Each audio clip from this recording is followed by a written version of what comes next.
అందరికీ నమస్కారం. ముందుగా ఈ వీడియోని లైక్ చేయండి. ఈ వీడియోని లైక్ చేస్తే రోతనాడు బూతు జ్యోతిని చెప్పుతో కొట్టినట్టే. ప్రతిరోజు మనం ఎల్లో టెర్రరిజం మీద ఒక యుద్ధం చేస్తా ఉన్నాం. సో ఇంక ఈరోజు టాపిక్స్లోకి వెళ్దాం.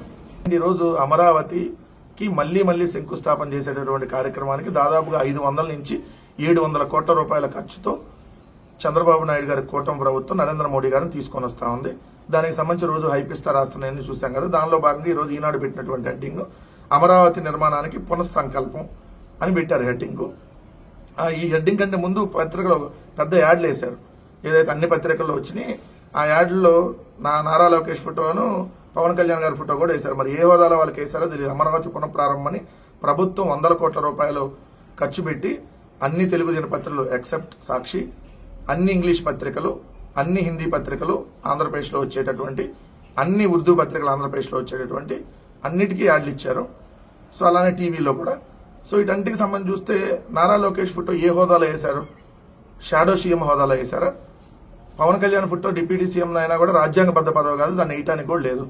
ఈ సుప్రీంకోర్టు క్లియర్ మార్గదర్శకాలు ఉన్నాయి. అయినా 100 కోట్ల రూపాయలు మీ పబ్లిసిటీ పెచ్చ కోసం రాష్ట్ర ప్రజల సొమ్ముని ఏదైతే ఈ విధంగా దుబారా చేస్తా ఉన్నారు, రాష్ట్ర ప్రజలు కట్టినటువంటి పన్నుల రూపంలో వచ్చినటువంటి సొమ్ముని దుబారా చేస్తా ఉన్నారంటే ఇదొకటి. దాంట్లో హెడ్డింగ్ లో చూస్తే అమరావతి పునర్నిర్మాణానికి సంబంధించి అమరావతి నిర్మాణానికి పునఃసంకల్పం పెట్టారుగా. దీంట్లో ఎంత పచ్చి బూత్ వార్తలు రాశారో చూడండి. అంటే ప్రజలకి ఎంత డైవర్ట్ చేసేటటువంటి వార్త. కేంద్ర ప్రభుత్వంలో తెరాప కీలక భాగస్వామిగా ఉండటంతో అమరావతి నిర్మాణానికి పూర్తిగా సహకరిస్తామని కేంద్రం భరోసా ఇచ్చింది. చనిపోయిన రామోజీరావు గారికి ఇచ్చిందా, బతికున్న కిరణ్కి ఇచ్చిందా భరోసా? ఏమే రోతనాడు పత్రిక నడుపుతున్నటువంటి కిరణ్, చదువుకున్నావు కదా నువ్వు, భరోసా ఇచ్చిందా కేంద్రం? ఎట్లిచ్చింది, ఎక్కడిచ్చింది? దాంట్లో మళ్ళీ తప్పుదోవ పట్టిస్తూ ప్రపంచ బ్యాంకు ఏడీబీలను ఒప్పించి ఆగమేఘాలపై 15,000 కోట్ల ఆర్థిక సాయం వచ్చేలా చేసింది. అప్పిప్పించారు. ఆర్థిక సాయం కాదు, అప్పు అని రాయాలి. చంద్రబాబు నాయుడు మొహం చూసి అప్పు ఇవ్వట్లేదని నరేంద్ర మోడీ షూరిటీ ఉండి ప్రపంచ బ్యాంకు ఏడీపీ నుంచి 15,000 కోట్లు అప్పిప్పించారు అని రాయాలి. హడ్కో నుంచి మరో 11,000 కోట్ల రుణం మంజూరు చేసింది. రుణం మంజూరు చేసిందా? ఇది కూడా అప్పు కదా, అత్యధిక వడ్డీలతో అప్పు కదా. 15 + 11 26,000 కోట్లు జర్మనీ సంస్థ కేడబ్ల్యూఎస్ నుంచి ఏదైతే 5,000 కోట్లు, మొత్తం 31,000 కోట్ల అప్పు. కేంద్ర ప్రభుత్వం ₹1 వల్ల దీంట్లో ఏదో 1,500 కోట్లు గ్రాంట్ ఇస్తామని చెబుతుంది. అంతే తప్ప ఇప్పటివరకు ఏమి ఇవ్వాల. సో 31,000 కోట్లు ఇప్పటికీ అప్పులు తెచ్చారు. ఇంకొక 67,000 కోట్ల అప్పులు తేబోతున్నారు. దాదాపు 1,00,000 కోట్లు అప్పులతో 3 పంటలు పండేటటువంటి పచ్చటి భూముల్ని 1,00,000 ఎకరాలు నాశనం చేసి ఒక రియల్ ఎస్టేట్ వెంచర్ అయిపోతున్నారు అనేది రైట్. చనిపోయిన రామోజీరావు చనిపోయినా కూడా నువ్వు ఇంకా బతికే ఉండి పత్రికల రూపంలో పీడిస్తా ఉన్నారు రాష్ట్ర ప్రజలను. ఇంతటి తప్పుడు వార్తల ఈ విధంగా రాయటం. 15,000 కోట్లు అంట మంజూరు ఆర్థిక సాయం వచ్చేలా చేసిందంట. దీని ఆర్థిక సాయం అంటాడు ఎవడన్నా? ఇంకోటి చూస్తే ఆంధ్రజ్యోతిలో పునఃసంకల్పం. రారండో ఈ వేడుక చూద్దాం, రారండో వచ్చేయండి. 5 లక్షల మందిని బస్సుల్లో తరలిచ్చేస్తున్నారు కాబట్టి. ఎందుకంటే అమరావతిని చూడటానికి ప్రజలు రారు స్వచ్ఛందంగా, బస్సులు పెడితే తప్ప వచ్చే పరిస్థితి లేరు అని మీరే రాశారు. జయం, అమరావతికి జయం 2.0కు సర్వం సిద్ధం. నేడు ప్రధాని చేతుల మీదుగా పనులకు శ్రీకారం. అక్కడి నుంచి హెలికాప్టర్లో వెలగపూడికి. నాడు రాజధాని నిర్మాణానికి ప్రధాని శ్రీకారం, నేడు అదే మోడీ చేతుల మీదుగా పునరుద్ధరణ. ఎవడన్నా కట్టినాక పిలుస్తారు. మీరేమో అప్పుడు తాత్కాలిక సచివాలయం అని, తాత్కాలిక అసెంబ్లీ దాంట్లో కూడా రాసుకొచ్చారు. అమరావతికి సర్వం సిద్ధం 2.0 అని రాసి. ఎంత దారుణం అంటే అమరావతి అపురూపం అని చెప్పి ఒకటి పెట్టారు. అందరూ ఇంట్రెస్ట్ చూడాలి. మేటి నగరంగా నిలిపే 11 ప్రాజెక్టులు నేడు ప్రధాని మోడీ శంకుస్థాపన. ఏంటో తెలుసా ఆ 11 ప్రాజెక్టులు? దయచేసి నవ్వొద్దు ఎవరు, సీరియస్ మ్యాటర్. ఎందుకంటే ఒకటి హ్యాపీ నెస్ట్ అంటే ఏంటంటే రెసిడెన్షియల్ హౌసింగ్ ప్రాజెక్ట్. ఇది అమరావతికి తలమానికం వాళ్ళు చెప్పేది. 2 ఎమ్మెల్యే ఎమ్మెల్సీ ఐఏఎస్ల భవనాలు, ఇది తలమానికం రాష్ట్రానికి. మంత్రులు జడ్జిల బంగ్లాలు 3 తలమానికం, అపురూపం. 4 iconic assembly, 5 iconic high court, 6 principal secretary ఐఏఎస్ల బంగ్లాలు, 7 రాజధాని కోసం భూములు ఇచ్చినటువంటి వాళ్ళకి ఏదైతే ఎల్పిఎస్ ఇన్ఫ్రా అంట వాళ్ళు దాన్ని అమలు చేసి వాళ్ళకి రిటర్నబుల్ ఫ్లాట్లు ఇస్తారంట అది. ఇంకోటి ఐకానిక్ సచివాలయం టవర్లు 8, 9 వరద నివారణ పనులు. రాజధానిలో వరద సమస్యలు శాశ్వతంగా నివారించడానికి వీలుగా 5,944 కోట్ల వ్యయంతో 11 ప్యాకేజీలో పనులు చేపడుతున్నారు. ఇది అపురూపం ఇది. 10 ట్రంక్ ఇన్ఫ్రా వర్క్స్ అంట, అంటే కేబుల్, రోడ్డు వర్క్లు వేస్తారు కదా అది.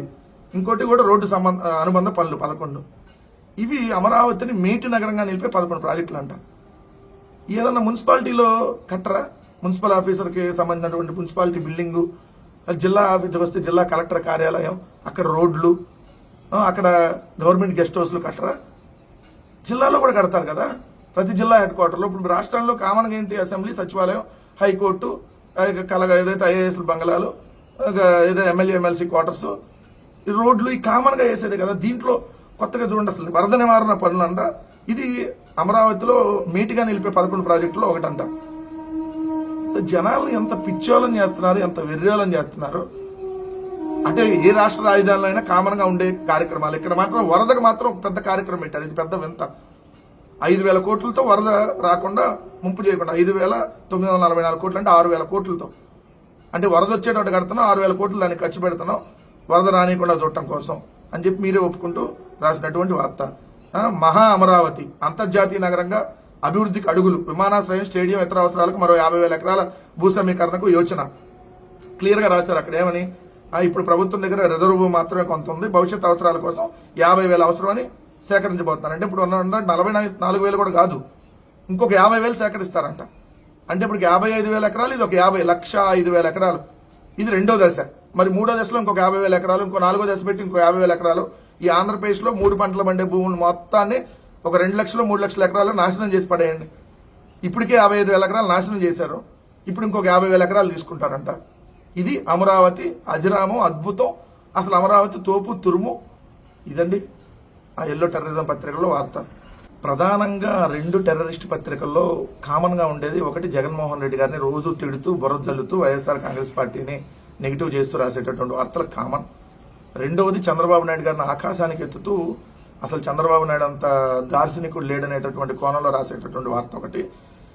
3 అమరావతి పోలవరం గురించి అసలు మొత్తం వీళ్లే కట్టేశారు, వంపులు సొంపులు తిరుగుతుంది, అదర్హో అమరావతి, అసలు ఆజరామం, అమరావతి ప్రపంచ స్థాయి రైల్వే స్టేషన్, ప్రపంచ స్థాయి ఎయిర్పోర్ట్, ఈ వార్తలు కామన్.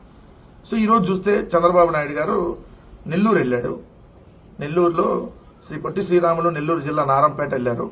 ఎందుకంటే ఎంఎస్ఎంఈ పార్కులని ఓపెన్ చేయడానికి. ఆ ఎంఎస్ఎంఈ పార్కు ఓపెనింగ్కి సంబంధించి చంద్రబాబు నాయుడు గారు మాట్లాడినటువంటి మాటలు. ఆలోచనతో వస్తే చాలు పరిశ్రమ పెట్టుకోవచ్చు, ఆలోచనతో వస్తే చాలు పరిశ్రమతో పెట్టుకోవచ్చు. ఎవరైనా సరే వచ్చేసండి, ఆలోచనతో వస్తే 50 ఎకరాలు 70 ఎకరాలు వరుస అరసాకి చంద్రబాబు నాయుడు గారు వాళ్ళ మనుషులకు ఇస్తాడు, మనకెందుకు ఇస్తాడు? మన ప్రాజెక్టు వచ్చినా ఎవరు మనకి? ఇంటికి ఒక పారిశ్రామికవేత్తను తయారు చేయడమే లక్ష్యం. మొన్నటిదాకా ఇంటికి ఒక ఉద్యోగం అండి బాబు, ఈరోజు ఇంటికి ఒక ఉద్యోగం పోయింది, ఇంటికి ఒక పారిశ్రామికవేత్త వచ్చేసాడు. ఇది విజన్.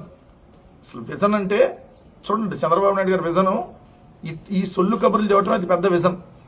ఇంటికి ఒక ఉద్యోగం పోయింది, ఊరికి ఒక ఉద్యోగం పోయింది, కనీసం ఒక ఊరికి కాదు ఒక నియోజకవర్గానికి వచ్చి ఒక ఉద్యోగం ఇచ్చారా? ఇప్పుడు ఇంటికి ఒక పారిశ్రామికవేత్తను తయారు చేస్తారంట. ఎలా చెప్తావు నోట్లో మాటలు చంద్రబాబు నాయుడు గారు? ఎలా వస్తాయి నీకు ఇవన్నీ? దాంట్లో అసలు ఈ నారంపేట ఎందుకు వెళ్ళాడంటే ఎంఎస్ఎంఈ పార్క్ అన్నా కదా, అసలు వార్త అది. ఆ ఎంఎస్ఎంఈ పార్క్ తెచ్చింది ఎవరు? జగన్మోహన్ రెడ్డి గారి హయాంలో మేకపాటి గౌతమ్ రెడ్డి గారు మినిస్టర్గా ఉండగా. ఒకసారి చూడండి, మీకు ఇంగ్లీష్ పేపర్లో కూడా అన్నింటిలో వచ్చింది, మీకు డిస్ప్లే అయింది. Nellore district in for rapid industrialisation Mekapati, September 21, 2020, Nellore. Stone laid for plastic and furniture park at Narampeta.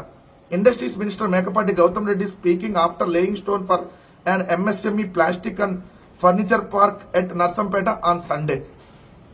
ఇది మేకపాటి గౌతమ్ రెడ్డి గారు ఉన్నప్పుడు జగన్మోహన్ రెడ్డి గారి ప్రభుత్వంలో 2020 సంవత్సరంలో వచ్చినటువంటి MSME plastic and furniture park ని ఆ రోజు స్టార్ట్ చేసి వాళ్ళు తీసుకుని వచ్చి అక్కడ దాన్ని శంకుస్థాపన చేసి దాన్ని పూర్తి చేస్తే ఇప్పుడు చంద్రబాబు నాయుడు గారు వెళ్ళి ఓపెన్ చేసి, తెలుసు కదా అన్ని ఆయన తన ఖాతాలో ఎలా వేసుకుంటాడు, దీన్ని కూడా అలానే ఖాతాలో వేసుకుని ఇప్పుడు అసలు పారిశ్రామికవేత్తలను ఈయన తయారు చేస్తాను, ప్రతి ఇంటికి ఒకళ్ళు రావాలని చెప్పి చెబుతూ, ఇంకా ఎక్కడికి వెళ్ళినా కొన్ని షోపుట వార్తలు ఉంటాయి మీకు తెలుసు కదా. అక్కడికి వెళ్ళగానే ఏం చేస్తాడంటే హెరిటేజ్ పాలతో కాఫీ పెట్టిన చంద్రబాబు నాయుడు, ఏదైతే పశుగ్రాసం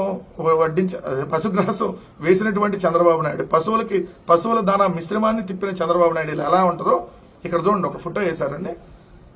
మర్రిపాడు మండలానికి చెందిన జ్ఞానమ్మతో మాట్లాడుతున్న సీఎం చంద్రబాబు నాయుడు ఏదో దూరంగా ఇట్లా చూపిస్తా సినిమాటిక్ ఫోటోలో పెట్టారు. అది ఒక ఫోటో.